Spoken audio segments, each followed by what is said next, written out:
Still sitting in a truck seat that's older than your favorite pair of work boots? Your back has been filing complaints for years. If your seat is worn out, sagging, or just plain uncomfortable, it's time for an upgrade. Head on over to seatspecialist.com. Check out their selection of quality replacement seats built to keep you comfortable mile after mile. And don't forget to use promo code TR10 4U to save 10% on your order. Seatspecialist.com, because a better ride starts with a better seat.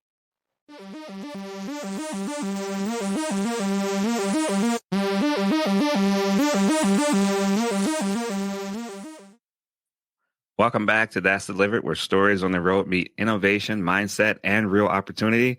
If you've been with us for a while, you know that I love talking about ways to grow, whether it's behind the wheel or just behind a business. And our guest today helps folks do just that. Turn a side hustle into systems and systems into income that delivers even when you're off the clock. Meet Neil Twa, the founder of Voltage Digital Marketing, author of one of the world's leading experts in Amazon fulfillment by Amazon, FBA. Over the past decade, Neil has helped over 45,000 people start and grow to scale a successful e-commerce brand. And his new book, Almost Automated Income with FBA, lays out how to build a successful lifestyle-driven business using the systems in place and strategies he teaches every day. Here is where we get interesting for all drivers out there. If you're a trucker and you're already moving freight, but you want to also own your own product, how do you do that? What if you could do that by delivering the loads and building the brand at the same time? That's where we're going to dive into this today and learn how we could do that. Turn your knowledge, logistics, downtime on the road, and entrepreneur mindset into a business that earns while you roll. So let's get into it. Neil, welcome to the show. How you doing? Doing great today, brother. Thanks for bringing me on. Yeah, it's great here. It's always great to have another podcaster on the show and talk about the great things you're doing over there, man, at Voltage, man. You're doing great things. I'm having some fun. You know, I've been, like I said earlier, I'm too stressed to be blessed, or that's too blessed to be stressed. That's it right there. Too blessed to be stressed. I like that. Well, you know, it's, yeah. There's a lot of good things that wrap into that. My mind wraps around a lot of good things. I get to hang out with my family. I get to have fun. I get to be blessed to meet wonderful people like you. And that's a good thing. And I enjoy it. Nice. Yeah, I like it too. It gets the people going. It gets me going. It gets me thinking about ways that, hey, if they want to slow you down, add some stress to people. That'll really slow them down. So yeah, no doubt. So first of all, want to see how you got started from the beginning. How did you get this going to an e-commerce journey, takeoff, where you're leading, doing things with Amazon by fulfillment? How did that all get started? What's the story? Well, I've always been a tinker of technology and having fun, and I got to be blessed to watch the internet come online. I'm not terribly old, but man, that was the last 30 years have moved really fast in terms of technology and business. And watching the internet come online, I was always fascinated by what it could do. And while a lot of my friends went into the technology side, the systems and support of it, I was always about how do I make money with it, make business, how do we create solutions that power things. And so it was so new, you had to kind of jump in early. So I just jumped in and figured out how to do it, taught myself programming, and that just gave me sort of a passion for the technology and the business, and eventually led me into doing more like leading and digital marketing kind of stuff, affiliate marketing particularly. I was doing mobile ads, and I ended up with a dating app that turned out to do really well in the mobile space. But I just realized as that started to change, I didn't control the offer. I didn't control the actual outcome. Like affiliate marketing is a great way to start a little side hustle, promoting other people's products and getting a commission. But, when you don't control the end narrative, you don't control the rest of the product, you don't control the ultimate outcome. And as I got into 2011 and 12, that was one of the big things on my mind. And someone I knew had said, hey, I'm flipping some products I saw it on Facebook Market. Facebook's page. And he's like, hey, I'm flipping some products on Amazon. And I'm like, hey, I hit him up. What are you doing here? How are you doing that? And it was like eBay. I don't want anything to do with it. I don't want to house him on my house. I can't be there to ship products. That's not something I'm going to, do. He said, no. They have this thing called Fulfilled by Amazon. And you send your product into them and then they ship it to the customer. And as of 2009, they had bought a logistics freight management company that does plane, trains, and automobiles. And they were shipping products like crazy. And so Amazon bought them and rebranded them and turned them into what we know them today as those Amazon trucks that show up at your house all the time. And so I just thought thinking forward, solution-oriented people in business who want to overcome problems, want to advance themselves in their life or their business or their family or their wealth or whatever, they always think forward. They think solutions. They're not big on thinking into the past. What did I do wrong? What happened in the past? And they don't sort of use that as a badge of honor. They're people who are tenacious and go-getters, and they think about what they can do to solve problems and create opportunities. And that just happened to be something that through time and troubles and major failures and opportunities, I'd kind of learned to become that person and kind of condition my mind into it. And so when I saw Amazon, I'm like, this is future opportunity. I see where the road is. I'm packing here. I see where this thing could go. And I just jumped into it full force and started launching products. Nice. That's really good. I like the energy. When you aim upwards, right? Yeah. That's versus aiming downwards. You see good things. You see better outcomes. So great job. Yeah, you aim to fail forward because nothing is a perfect process. You're going to fail at steps. You're going to fail at processes. As I have 4 daughters, as I tell them, you're trying and doing things, you have to realize that your success is going to come through the failures. So just keep going. Just keep trying. Fail forward, fail up. Don't fail out. Just keep trying. And I'm trying to instill that in them every day. Wow, 4 daughters, man. Yeah. And we get to homeschool, which we're blessed to do. We've built a life around what we call lifestyle by design. My wife stays home. She used to be an RN and BSN. And after the first child, we kind of retired her because she realized there's no way I'm handing this baby out the system. I'm not leaving this child. And I was like, well, that's fine. This cute, fuzzy, furry, little lovely thing, I can't let go of it either.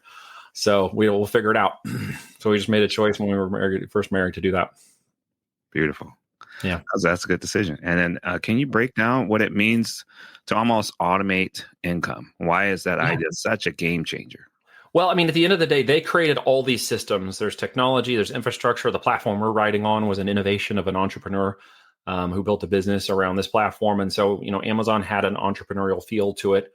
Still does in many cases, even though they've got some corporatocracy, and I'm not a total fanboy because I ride on their channel as what we call an incubator, putting products in the market and determining can we capture the demand that exists for those products and then moving them into multiple sales channels and evolving what we call a holistic e-commerce company, right? Not just a single sales channel.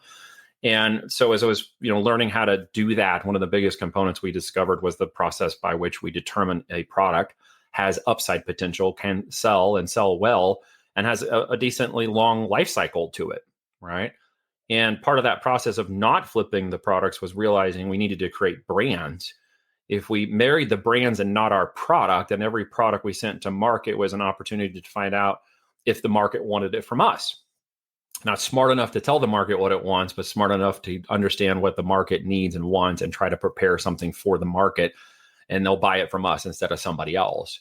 And with that kind of thought process, while I started it with the concept of a little side hustle, I really realized the opportunity was to think about it like a real business, treat it like a real business, act and function in the time, energy, attention, and money, what we call a team effort, of making that go out and letting all of those aspects of that team effort work in favor of the business. So what that created was the opportunity to leverage systems, literally, that were being created, developed, and billions of dollars are flowing into these systems across all of these platforms online, right? And leverage that to get my product to the customer, last mile to the customer, and not have to have my own warehouses and freight and shipping and trucks and people and all the other stuff that goes along with that, so that I could free my time up to be a part of my family, to do life, to create the opportunities that I wanted with my my home, and also to have the financial component of that be a reward for those efforts. And learning how to put that purpose and value first meant that while profits are obviously a very important part of the business, and we should talk about that, what it ultimately, in the path of 18 years, literally getting to the point where I am now, realizing that there's what I call the 5 Fs. And one of them isn't the F you think it is. The first one's faith. Faith in yourself that you'll keep going, faith that you'll find the right people, faith in God, faith in things that make sense to you. I have a faith in Jesus Christ. And that faith is what allows me to go out and realize that I don't trust the world for my confidence. I don't trust the world for my gain. I trust a faith in the Heavenly Father. From that, I understand where my family and friends fit in all of that. Sometimes friends become more like family. Sometimes your family doesn't understand. Sometimes they're the most critical. Sometimes they're the hardest to overcome. Sometimes generational curses and problems with them are imparted on you, which makes it difficult for you to see the opportunity and to see your path forward. Sometimes friends don't do that. They don't have that historical thing. They'll lift you up. They'll pick you up. They may let you stay on your couch to help you get it done. Sometimes family doesn't do that. Sometimes they do, right? That leads to the opportunity for finances. right? As you put that purpose and value forward, if you're not just thinking about yourself, the finances or the profit of finance will come, and all of these have profit in them, right? All of them are profitable. Everybody hears word profit and goes straight to finances. But if you don't have a profit in relationship or a faith or other things, you're not going to profit in the world, right? And the final component of that is freedom. It's the baseline that stacks up the whole pyramid. It's the the foundation of all of these things. Without freedom, there's no choice. Without the understanding of the freedoms you have, you will not get to gain the rest of those things. And you will fight for them when you can see that they'll, if done correctly, they'll be given to you freely. Wow, that's power packed, man. That's a book in itself, right there. I mean, a book in itself, yeah. I can recommend one if you want to go read it. Yeah, I was thinking that faith. People have a hard time with that because it's something you can't really put your hands on. It's hard to see it. You really got to train your mind to be able to absorb it and accept it. You do. I mean, that's huge. Well, it is a whole lot about being an entrepreneur and a business person as we put faith in our willingness to solve solutions or to find people that will help us solve those solutions or to create opportunities for other people to be involved in that process, and to do it without the idea that it's the world as the only place where that opportunity can be valued. It can be valued by the people who are employed in, or the people who get the money from the logistics, or the people who get money from other components of the business who have lives and things that revolve around it. It's serving more in a servant leadership than just yourself. And that's really hard to understand. Why? Because, when I was an employee up to 2007, when I worked for IBM, my faith was that they were going to keep honoring their agreement. Right. What happens if they don't? Right. What happens if your number gets called? Right. Then all of a sudden your faith in the concept that you did the right work and showed the time and put the effort in is not rewarded by their, willingness to continue to honor that agreement. That's a business. It's a role we play. And when you have to step out of that role, it's like the proverbial stepping out on the water. It's getting out of the boat and realizing that if you don't put your trust and faith in the world, there's something greater to put your trust and faith in. So then you have more freedom to go out and to fight the good fight in the world, because you're no longer using the world as your crutch or your excuse. And literally that means your opportunity begins at the end of your excuses. That's neat. Man, I like that. It's almost like Peter walking on water, huh? He fell in the water too, right? So we all fall. The point is that we keep swimming. Yeah, he did. And he tried. And then we tried. And I just know so many people are in the boat, right? Yelling at the water to come to them. Yeah. Right. They don't want to get out of the boat. They're just yelling for the water to come to them. And if the water doesn't come to them, it's all a scam. Everything's scam. Nothing works. It's all fake. Everyone wants to take advantage of you. Victim. Yeah, you got to do the victim thing, right? That's pretty popular. Victim is a fascinating mindset. I've been victimized, but I have never been the victim of something I couldn't mentally control myself. And what can I control? As I tell my children, what can you control? 100% of your emotions and 100% of your actions you can control. Accountability. I like that. Good father there. So, man, you're doing great as a father. Like I said, you're admitting to challenges of life. The lessons for about 45,000 students. You've been a coach for them. What's the most common mistakes or mindset that blocks people from keeping them from succeeding? To be fair, I've had thousands of students. I have about 45,000 followers on TikTok. I've got, a big social media following, even though I don't get tons of views, which I find fascinating because some of the people I know who run billion-dollar companies get like no views on their videos. And then I know guys who don't make any money and are break even are getting millions of views on their videos. So you just have to, where you put your worth, right? What's your Yeah. Well, a 19-year-old life coach could get a blue check mark. That doesn't mean they have the kind of experience you want to follow. Really, the aspect of what I do is to build people up. I used to make employees of people and then realize that's not really empowering, and it's not a true relationship any more than it was for me when I was an employee. So what I decided to do instead was change and invert the process and help people become owners of their own success, empower them through tools, technology, and people and processes to enable them through my systems to be successful as they walk the profit process of building their own physical product business. And then when they become successful, there's opportunities to partner with them, to be an operator of controls with them, to help them with our business as we help them with theirs, and to give more upside and greater potential over a longer period of time with less people. So I have no courses or programs, and there's nothing here for anybody listening to this to buy from me today. There is the realization that if an owner and an operator become successful and I've helped them do that, then we have more of a level playing field in our relationship. And then that opens the doors to all these wonderful opportunities we can do together over a longer period of time. So as we mentor people and help them with our software and technology, I own 9 brands. We run 9 different product brand lines that we control within our business. So we are operators first and foremost. And with that, then we know, how to build and grow these brands 7, 8 figures. And as I give people the opportunity to mentor and coach with us, they become CEO operators of their own brands. And there's a lot more that we can do together. I love it. That's nice. And success doesn't come alone. Teamwork is a team huge. effort. Yeah. I'm a big advocate of that.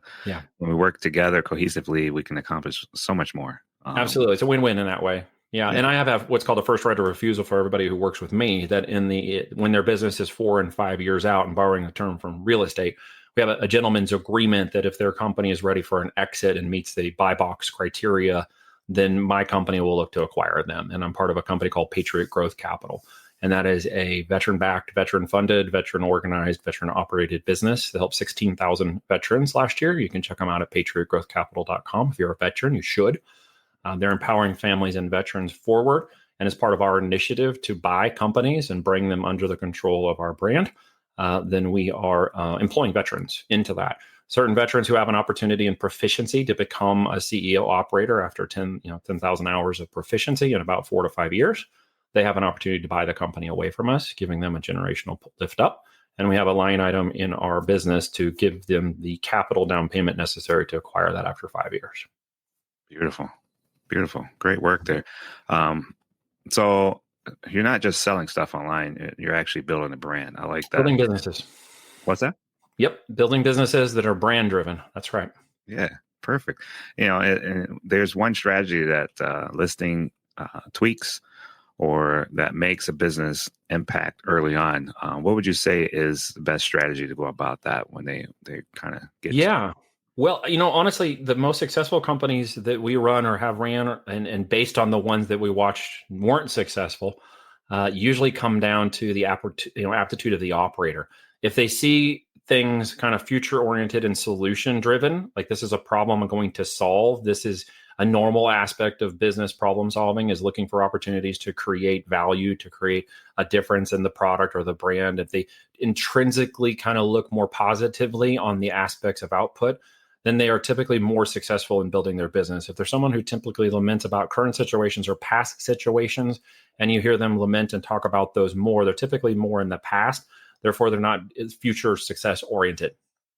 It's in the language and lingo of their person. If they hang on to troubles and they use them as a battering ram for the problems they have, that's what we call commiserating. If, again, they're looking at solutions and focus, if they have no experience in e-com and have no product, we can teach them how to become successful in that process, because by nature, they are inclined to be problem solvers, to not see every problem as some brick on an imaginary wall that they keep building up in their mind, but they see every opportunity to go around that, to solve it, to be tenacious and to figure their way through. They just need the path and the opportunity and the right people to help them forward. And then they turn into amazing operators, right? They turn into people who really understand the opportunity that's been given. So really, it gets down to mindset. Whenever I interview somebody who's serious about talking to me in terms of a mentoring role, I run them through what's called a DISC profile. You ever heard of that? DISC, DISC profile. Tell us about that. Okay, well, real quick, you can Google the details, but it's a simple process by which they answer a series of questions. It takes about 20 minutes. The output is not like an INFG feel good, what's my favorite color kind of stuff. I like long walks to the beach. No, this is like, what's your aptitude toward business? How do you see problem solving? How do you answer the questions? And it categorizes it into 4 things. D, dominant, I, influencer, S, supporting, and C, compassionate. And in that way, you see the output of their person aligning with a particular role in business. And the output of that is to help them understand sort of a strengths, weaknesses, opportunities, threat analysis, things that might threaten their opportunity to be successful, the things that are opportunities that they can do well or even do better. Where are their weaknesses? So it can be identified. If part of their weakness is their consistency, then operating a business may not be the best way for them if they don't have an operator who can support them. Okay. It means that you need to understand where your strengths are And then you need to fill in the gap on your weaknesses, right? If you're great at selling and leading the ideas and pushing the business forward, then you're usually going to be very terrible at operating. The consistency, the follow through is going to be difficult for you. If you're somebody who follows through, shows up, does the work, puts in the effort, but find it difficult to be the sales guy, the business guy, the one who goes out and drums up the business, you're going to suffer in business. And I see that in a lot of smaller and mid-sized businesses when they get going, is because they try to wear all those hats. They don't really understand what they're good at and what they should be doing. And so they kind of fill all the roles with half the effort. So my strength in business, my strength in being the CEO and my position, the business development, the relationship, the seeing the path forward so we don't run into icebergs, staying at the top and kind of making sure that I see the waves, I see the boats, I see everything rolling. I'm trying to avoid the icebergs. I'm trying to move the whole ship forward. It's all our brands, all our people, all this engine. My partner is the guy down in the wheelhouse. His name's Reed. And in 12 years of knowing the guy, he is the operations guy. He's the tactical guy. He pays attention to the details. He has a CFO mindset. He understands where the water is. He knows where we're going. It's his job to ensure the engines keep running. Everything is operating as expected. We're meeting our numbers. We're staying profitable. We're pushing the engine of the business forward. That's two people in one brain, right? And I see a lot of people try to do all of that from the very beginning. And I know how that looks. Ask me how I know, dude. First 3 to 4 years in my business after leaving the corporate world, I tried to do everything myself and I was failing at it miserably. If I sold the business, then I had trouble delivering the business. But then when I focused on delivering the business, there was nobody to sell the business. Right. And so we ended up with this mantra over time, realizing that sales fixes everything. And when you start to sell the business and learn how to become the lead practitioner, if you're the CEO or the top end of that business, it is your job to sell that business. That is it. You need to figure out who can deliver it. You understand what I'm saying? Yeah. You solve that problem and the rest of the other problems go away. That's it. Right? Yeah. Then if you do it really well, you have a new set of problems, which is when the money comes and things go really well, you got a new set of problems, like figuring out who to trust with your money, how to invest your money, how to be smart and keep more of it, how to empower other people to keep going. You got new problems to solve, but you should still be solving them on the top end of driving the business. And I see way too many business owners too focused on just the operations, which is important because you should provide a quality product or service, but they don't focus enough on selling the business. They don't know who to sell to and how to make sure they communicate with them really well. And they lose focus on those offers and opportunities to drive that business forward. And the whole thing suffers because they can't ride, as we say in the country, you can't ride two horses with one ass. Yeah. So pick one. Right. Yeah. I know a nice saying that was told to me: nothing happens until there's a sale or a sign on the line for a contract. When the money hits the bank, that's all that matters. And don't celebrate until it does, right? Until then, the deal is not done. You got to them truck drivers. Got to get that deal done. Can't pick that load up. Got to have that money. It's the way it works. But here's the thing about business. I think a lot of it, just to finalize the last part of that comment with your question. When you don't know what you don't know, you're going to fall victim to the market. And I fell victim to the market when I wasn't willing to listen to what people wanted from me or make sure I understood what I was going to give to them, because I was literally in two minds. I was in the mind of trying to sell and the mind of trying to deliver. When I started to focus on the mind, it says, okay, I want to drive this business forward. They say that the mentor appears when the student is ready. Well, this guy appeared. His name is Mark. He worked in the town near us. He gave me a shot at a contracting job. I realized as a small business owner that he was doing those things right. And so I was like, yes, I'll take this thing. I want to be next to you so I can glean information and learn at what you're doing right. And he taught me the mantra of sales fixes everything. And he's a consummate sales professional. And he had aligned a development and delivery team behind him for the products that he was serving. And I saw he organized that. I saw how he actually made that business work, and he was very good at it. And so he taught me the art of the sell, from informed consent and from the opportunity to position the right person and the right offer at the right time, and to not force sales or end up, being scammy used car salesmen with people being, an offer of integrity and delivering with integrity. And that was the greatest lesson I ever learned. And in the 5 years after I learned that, I had 10 management professionals now in my company who were doing the business. It was my job to sell, and they were delivering. And as soon as I unlocked that comprehension, I was moving through. You ever hear of the Kiyosaki quadrants? You ever heard of that? Maybe somebody listening to this call has heard it. Robert Kiyosaki and the Rich Dad, Poor Dad guy. Yep. Okay. He also had the quadrants, heard of the 4 quadrants, right? Of employed, self-employed, entrepreneur, business owner, and investor. if we're progressing into business and we're considering business, not a side hustle or a hobby business, even if we started on the side, even if we do something to move, ourselves forward while we're maybe on a truck roll or doing anything else, the goal is not to think about it like a side hustle. The goal is not to limit your belief or scarcity that it's a few thousand extra dollars a month I'm shooting for just so I can make ends meet. It is the real understanding that if I put the right time, energy, attention, and money into this, it will no longer be a side hustle. It could be a life-changing opportunity. And if I truly believe that and get out of the boat, that should be my predominant focus. It should be to turn something I'm doing on the side into that full-time thing with the expectation that I'm going to leave behind and keep moving forward. If I'm only treating it like a side hustle or a hobby business, I'm staying right where I am. I'm saying I don't want to move forward, and therefore I'm limiting my upside potential, my opportunity, and I'm actually operating in a scarcity mindset. People will think, well, a few thousand extra a month is abundance to me. Well, dude, I remember when I had $569 in my bank account and 3 young children and a pregnant wife. You don't need to talk to me about scarcity. Okay. You don't need to talk to me about less. My back was against the wall. I get it, right? It's like pay the car bill or pay for food. Well, after 3 months of making those choices, guess what happened? They repoed the car. They came at 10 o'clock at night and pulled the car out with all the car seats in it, and 10 o'clock at night right out of my garage. So I'm speaking from a place of someone who knows what it's been like to have your back against the wall, and taking that poor lady who was my wife down with our 4th child pregnant to a bankruptcy to finalize that nonsense because we had gone too far, extended too much, and had a lot of people who were like, this is an idiot. You're an idiot. You need to get a job. Look, I told you he was all an idiot. Now he's proving he's an idiot. But my wife, who stuck with me and went down there, right? And, all your family and friends, you want to find out. I think somebody famously said this once. You really want to find out who your family and friends really are, go bankrupt. And then you'll find out who your real people are, right? Well, I learned real quick who my real people are. And that in itself was probably more depressing and heartbreaking than the bankruptcy itself. There's worse things that can happen. And that's finding out what people really think about you, right? Not what they think, but what they really think about you. Yeah. I love that you find the humor in it too. Now I do. It's pretty funny now because I'm way on the other side of it. Right. But it wasn't funny then. Wasn't funny for my wife, God bless her. We're going down there and doing the bankruptcy in this dank, basement in the courthouse. It's all gray and there's 20 other poor souls down there. These schmucks are crying like the rest of us, all sad. And then, what in the hell? And you think you're going into this thing, it's more like a courthouse room, and you're going to go in front of the judge and he's going to say, you did these things wrong, boy, and you need to get this right. And why didn't you get this? You're so stupid.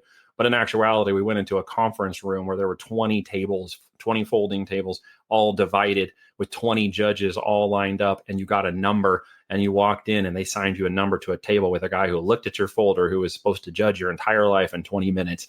And that was bankruptcy court. Yeah. Wow. Yeah. Very weird, right? Like Joe versus the volcano weird. If you've ever seen that when he's living in that basement, it's all dank. It kind of felt just like that, right? And so you go through there and it's just horrible. My wife was the one person who stuck with me, right? She's the one person who was like, we can do this. We'll figure this out. Like, I trust you. You'll get it done. You do what you need to do. Right now, I'm going to focus on the kids. You focus on what you need to get this done. And with that encouragement amongst the storm with all the other people, that was what I needed to just put my back against the wall and go to work. Yeah, I got one of those too. I mean, maybe that's why they came up with that Mother's Day. They stick with you, man. If they're willing to ride through that, dude. Yeah, a lot of good. They'll stick with you for a long term. Mm-hmm. Yeah, we're 18 years into our marriage now. Yeah, It's been a fun ride. Absolutely. But the thing is, automations and stuff, as you were mentioned, really come through the systems. And with all the systems about now, there is so much automation that you can literally run this from a truck with Starlink. You can run it on the road. You can run it on the beach. You can run it on 50 acres, 60 acres now in the country while you're homeschooling your kids and having podcasts with people using Starlink. There is opportunity everywhere if you can set aside the excuses, if you can put aside the fear, if you can put aside the what ifs. Okay, you play the what if game and you will never get out of the boat. What if this? What if that? What if there's no guarantee? What if the money gets spent up? What if? And what you're actually saying is I have no confidence in betting on myself. Exactly. Right? I have no confidence. Or your team that's with you. Well, no confidence on you. First up, I'm going to do the work, or that I know I'm going to do the work, or that I know I'm going to be willing to dedicate the time to put in the work. They're not going to believe in you if you can't believe in yourself. Well, if I can't push a button and magically have money, come into my bank account, then it's all fake. There's no truth to this, right?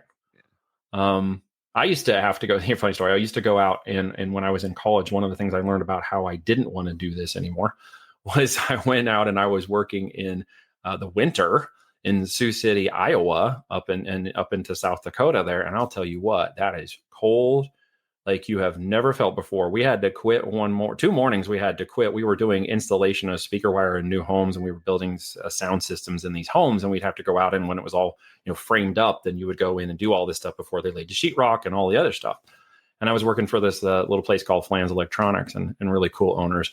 And they let me do a 3-month stint in between semesters. That was my break. Instead of going home because I didn't want to go home, I went and worked for 3 months in Sioux City, Iowa, installing in between semesters. I have never had hard work in my entire life at that level. I dug ditches before, I'd done other things, but until you've actually stood on ladders and negative 40-degree temperatures and tried to install speaker wire, you haven't tried that hard. And I remember these difficult times, and I'm like, man, if I have to put thought down, if I have to get up and put effort in with my brain and the keyboard, then I got it pretty easy. And when I'm not out in the middle of the winter at negative 40-degree temperatures working with my hands in the cold.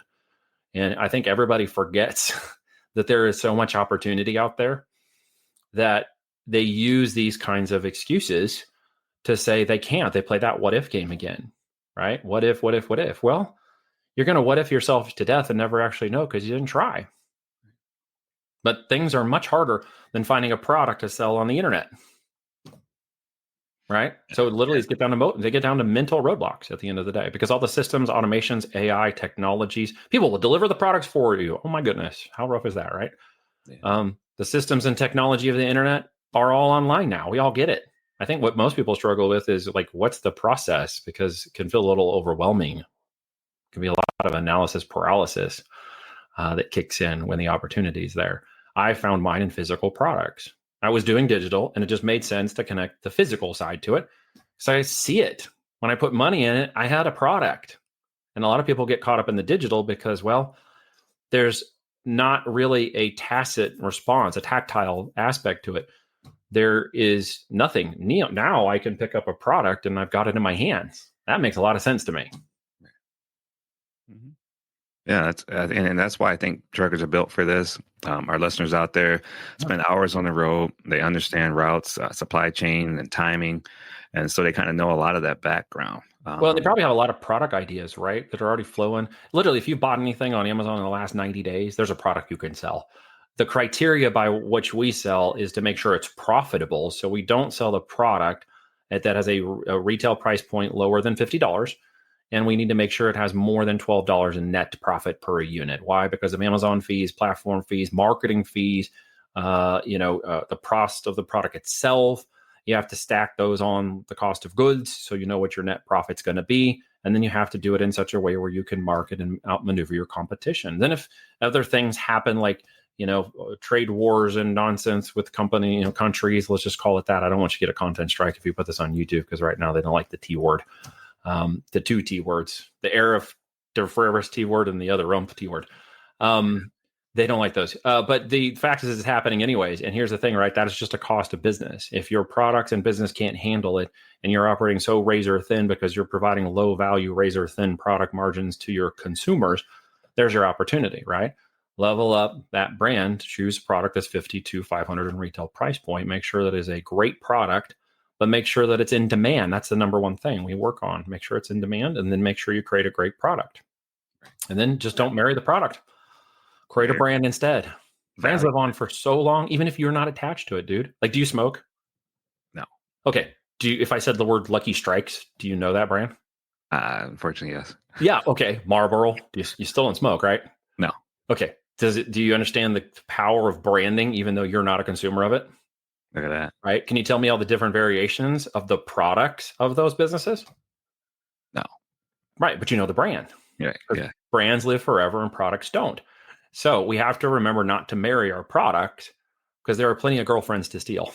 Right. And with that, all products have a life cycle. So some products might last 2 years or 4 years or 5 years, but brands live forever. They really do. As long as the business is around, brands will live forever. That's amazing. Right? The brand. So we have to focus on the brand component. There you go. Because there are more than enough products. People say, well, it's saturated. There's too much competition. No one wants these products. There are millions of product innovation ideas that could go into these brands, millions of them. That's not really the right thing to say.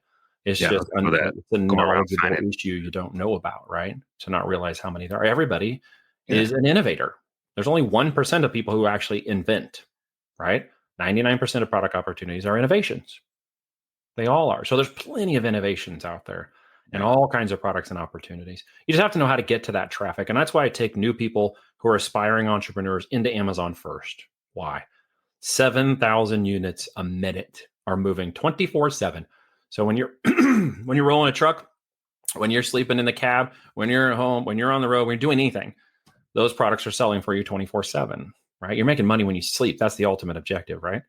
And that system is running all the time. And peak holiday times, like Prime and holidays, are running at 9,000 units a minute. So it's an economic engine established already with the supply chain that moves the product for you to the customers. It makes money 24/7. And there is where the biggest problem can be solved for people when it comes to what the heck do I sell? You go to the place where 49% of America buys its products online. 49% of America buys its products on Amazon. The other 51% are direct in retail or online channels, websites, and other platforms, right? Or they go to retail. But 49%, it's a huge market share. So I take brand new people to where the market is, right? It is 10 times greater than the other marketplaces combined, like Etsy and Wayfair and others. And it is now a model that is on revenue par or just greater than Walmart, right? And behind that, there's Target and a couple of other retail places that Amazon eats their lunch. All three of them combined don't make up Amazon's revenues. So you go to the place where people want to buy products. Sales fixes everything, right? And then we find a product that's in demand and we provide that product to them. We have it manufactured, so it's ours. We sell it into a business, not our personal account. And we treat it like a real business. And we say, hey, do you want this product? And if they go, yeah, 5 sales a day. Okay. Well, what about this product? Oh, 25 sales a day. Oh, look, I'm on the target. Now, what am I going to do? I'm going to hedgehog into that product and say, well, what about these 10 other variations of this product? Do you want one of those? And I was like, oh, yeah, I want one of those too. Why? Because people are brand driven when they start to get connected. Like if I tell you all, Apple iPhone people are fanboys and all Android people suck. Like somebody listening to this right now is going to get pissed, right? Yeah. Because we're all of a sudden you're taking offense. You're hitting their brand, right? You're like, oh man, Android people, iPhone doesn't have the camera. Android had the camera 10 years ago, and iPhone's just catching up, and y'all a bunch of fanboys. I don't care. It's a phone. It makes phone calls, right? But the end is that Apple has done a much better job than say Samsung or other components of that type of product base because they made it really easy for people to use and really easy for them to understand. So they'll buy the iWatch, the iPhone, the iMac, the iPad, and then they give one to their significant other or their spouse, and then their kids have one pretty soon. They're an Apple fan, 20 devices deep. So we do, right? So we do the same thing with our brand. Easy. We do the same thing with our brand. Once we launch onto that product that says, hey, I want that product from you. Well, I'm going to give you 10 other versions of that product until you buy more product from me, right? And it's kind of oversimplifying the process, but that's the game in e-commerce is to just provide. I think a lot of people get caught up that there's some other complexities, of course, to that, which is, well, how do I sell on that platform? But that's a tactical thing, and I can teach that to a 19-year-old high school dropout, which I did, and he makes multi-seven figures a month. Or I can teach it to my 16-year-old daughter who also gets it. So there's not a limiting belief by age that these things can be done. There's just your limiting belief that you can do it. And if you don't try, the fear of failure will be represented when you give up too easily and say the whole thing is a failure because you didn't fight the process until you got successful. You've probably seen that meme out there with the guy who's swinging the hammer and he's like one swing away from the diamond mine. Have you seen that one? That meme out there? It's like it's right down to the last moment and he gives up at the last swing. There, I went for my first marketing campaign in the digital marketing world. I was 299 campaigns deep and about 30,000 in the hole before the first one took off profitably. Campaign number 300 took off. Imagine if I'd given up at 200. Yeah, it's rough. People want to give up too easily. There's such a low-hanging fruit of opportunity right now with the systems and technologies we've had since I watched the internet come online. It is easier than ever for people to make these businesses work. They just have to be willing to try. Be able to believe, like you said. They just got to believe. They got to try. And they have to go. And if they failed some process, if it doesn't work exactly, if they made a mistake, then you just fix it. You fix it and you keep moving forward. And those are people who become successful in business. And literally anybody who's willing to get that mindset, adopt that mindset and retrain themselves, or they're inherently a part of that mindset already, and they're just looking for a path, they will be successful in business. And it's just going to take some time. Wow. So looking ahead, e-commerce world, just fast. What's coming in the future for Amazon sellers? What can they prepare for? I mean, right now everything's on sale. So Yeah, well, it feels like it, doesn't it? But here's the thing. I mean, there's still a huge amount of inventory moving. There's a lot of fear and scarcity because people are paying too much attention to the news. But let me remind some people, because we'll go back in the Wayback Machine for just a second. Back in 2020, anybody remember that? Because it wasn't that long ago, but it feels like a lifetime, right? We were paying $3,900 for a container in December 2019. By the end of the first quarter, December 2020, that had risen to $25,000 per container. Okay, 3,900 here, moved to 25,000 per container. Do the math on that, right? What they're talking about, tariffs just came down from 145% down. It's going to bottom out somewhere around 30%, which is nothing compared to what we were paying in 2020 and 21 and 22 before that all came back down. But the problem is everyone was focused on the news and pandemic and all this other stuff over here, and they weren't focused on the stuff that we were facing at the traction level down in the weeds.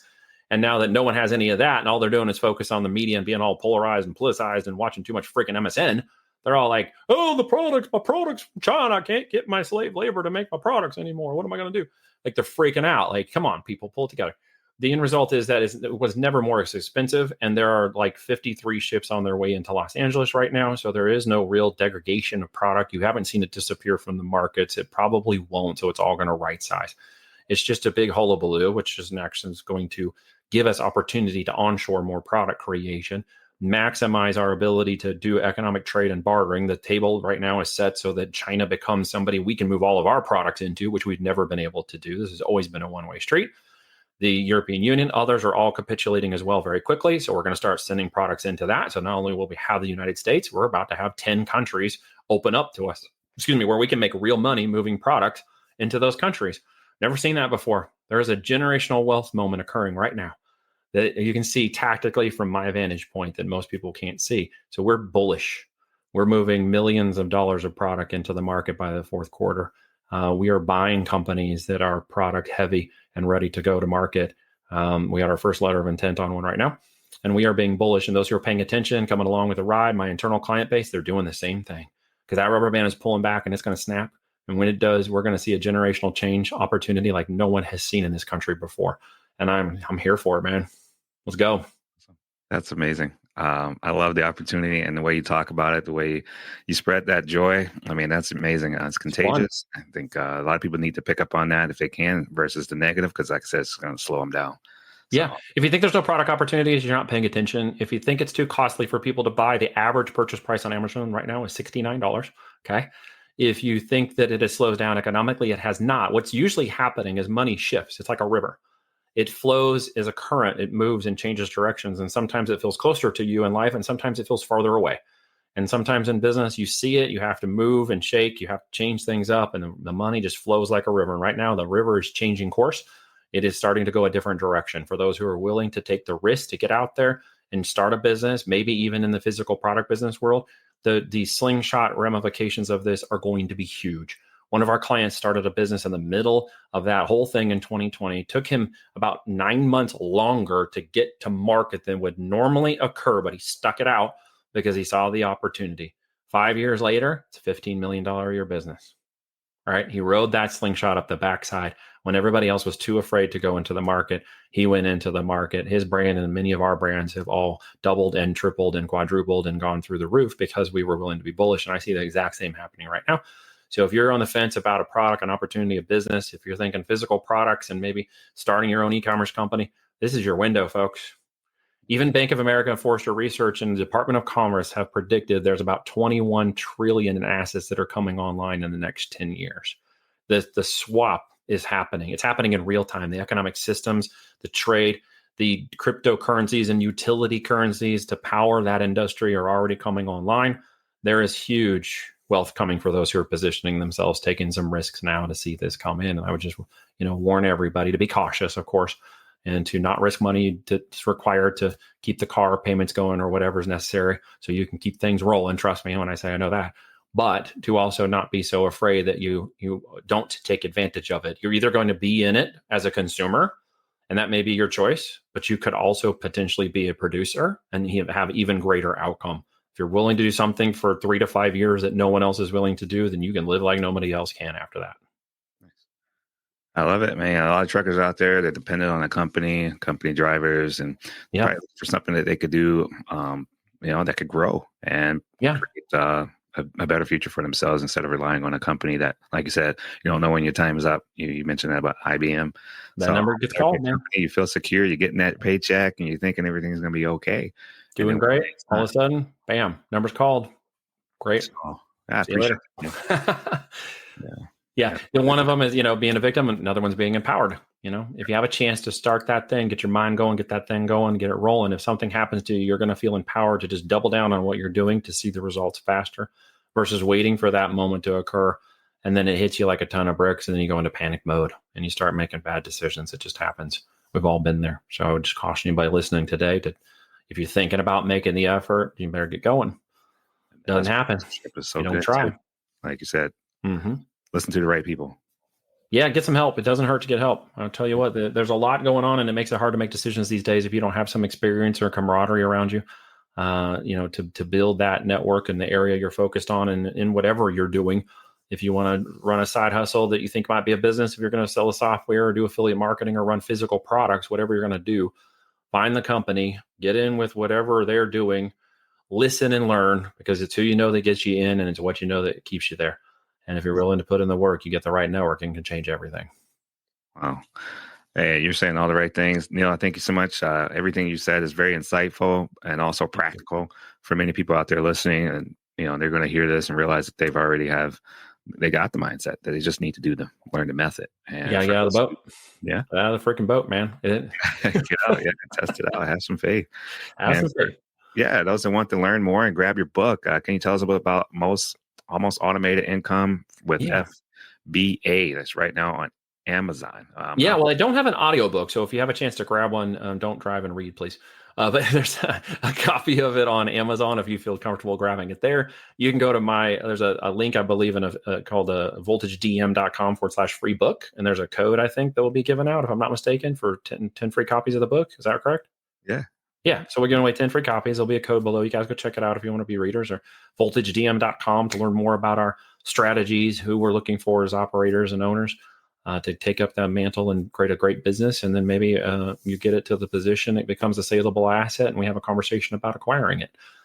That's the upside potential for anybody in business, is to build an asset with the meaning and end, and build it from the beginning with the end in mind, because it is worth more in the end than at any time during the business building phase. Build those assets, right?